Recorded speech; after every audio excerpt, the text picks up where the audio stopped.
మనకి ఎన్ఆర్ఐ నుంచి చిన్నకాక్ అనే ఒక పార్సెల్ ర్యాపిడో అయితే ఉపయోగపడిందనమాట. ఓకే చేశాను. చేసిన తర్వాత అక్కడికి 2 కిలోమీటర్స్ పికప్ అయితే ఉంది. గబగబా ఎక్కడైతే క్యాన్సిల్ చేస్తారో గబగబా వెళ్ళిపోయారనమాట.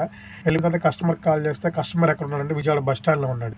విజయవాడ బస్ స్టాండ్‌లో ఉండి ఇక్కడి నుంచి పార్సెల్ పికప్ అయితే పెట్టారు. ఇక్కడ కస్టమర్ ఫోన్ లిఫ్ట్ చేయట్లేదు.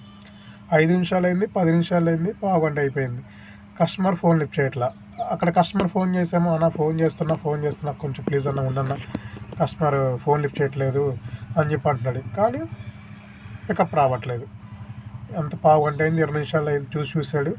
నేను ఫోన్ చేస్తున్నాను కస్టమర్‌కి, తను క్యాన్సిల్ చేసాడు ర్యాపిడో. అంత కష్టపడి 2 కిలోమీటర్లు కష్టపడి వచ్చాను, క్యాన్సిల్ అయింది. ఈ కస్టమర్ ఫోన్ చేసి ఏమంటున్నాడంటే, అన్న ఫోన్ లిఫ్ట్ చేయట్లేదు, పికప్ ఇచ్చేవాళ్ళు ఏమనుకోమాకన్నా, నువ్వు ₹80 వేస్తున్నాను ఫోన్‌పే, ఏమనుకోకుండా ప్లీజ్ అన్న అని చెప్పి ఫోన్ కట్ చేసాడు. ఫోన్‌పే ₹80 వేసాడు. ఇక నీ కస్టమర్ దగ్గర ఏం లేక మళ్ళీ రిటర్న్ బ్యాక్ వచ్చాను.